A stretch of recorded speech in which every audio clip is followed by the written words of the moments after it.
Absolutely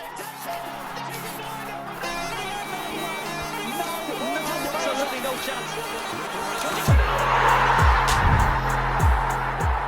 Now, we usually don't talk about these things here, Ayaz, but it's been snowballing day after day. The BCCI has officially lodged a complaint with the ICC against Saibzada Farhan and Haris Rauf for their gestures on the field during the India-Pakistan match. And there are unconfirmed reports that the PCB has also complained against Sky because he dedicated the victory to the victims of the Pahalgam attack. So what do you make of these complaints? Well, I think it's marring the cricket, certainly. Whatever else may happen or not, it's marring the cricket because it seems like, it's become a tutu meme. You did this, I'm going to do that. And therefore, the focus is, in many ways shifted away from the cricket. Obviously, there's still a tournament that is being played and a title has to be won.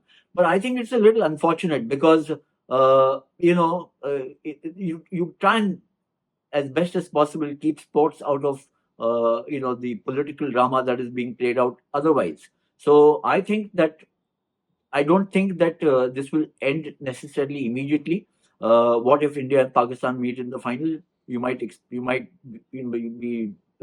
see some more of this. But as I mentioned, it's not a little. I think it just mars the purpose of having a tournament and having a sporting encounter, having a sporting engagement. Both teams take the field, play against each other, and then suddenly the attention or the focus is taken away and gone to some other place. Yeah, but coming back to the cricket, Abhishek Sharma is on a run of his life. He's averaging 50 and he's striking at 200, which is just ridiculous. But which also means that he could be due for a bad day. And we saw that India did win despite Bumrah having a horrible day. So would you assume that the rest of the Indian team batting is firing enough to cover up for a bad Abhishek day? I mean, Indian batting is so strong and bats so deep that we haven't been really put, to a lot of pressure. Despite, look at the match against Bangladesh. You take away the opening partnership between Abhishek Sharma and Gill. There was quite a few batsmen who floundered. I couldn't make any sense why Sanju Samson was demoted so low down in the order. When you're approaching the final, you want your best combo to be playing in its proper position rather than being shunted up and down. Be that as it may, no runs for Sky or not too many runs, and also not for Dubey. So Abhishek Sharma has obviously become the golden boy of this tournament. The way in which he's batted, he's flamboyant, he's fearless, he's spectacular. The stroke play is spectacular. To upstage guys like Gill and Tilak Verma or Shivam Dubey or even Sky himself is not easy, but he's doing it consistently. And I think he's the guy who every team is now fearing at the top of the order.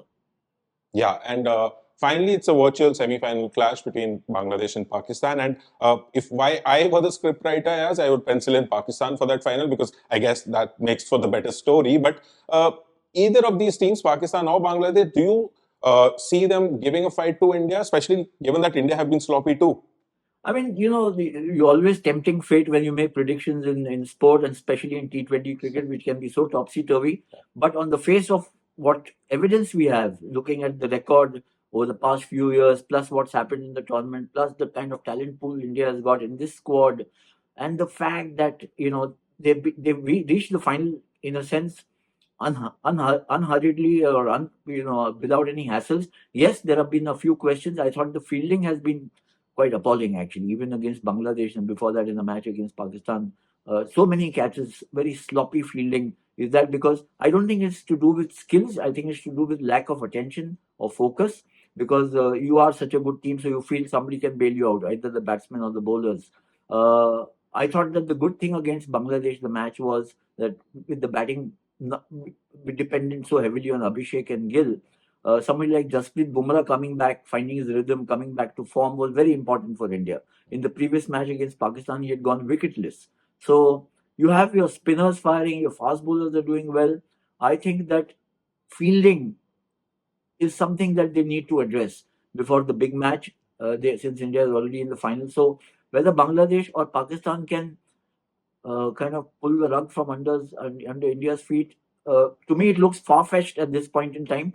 Let's wait and see what happens in tonight's match, if there's a dramatic improvement, because they just don't seem to have the talent to match India, neither of these two teams. So I would firmly say that India are favorites to win this title. Yeah, so India have made it to the final, as you said. But before that, they have the little matter of playing Sri Lanka, and we'll get back to you after that match. So that's it for this episode of Sports Zone. See you next time. Thank you, Anirudh. We'll catch up soon.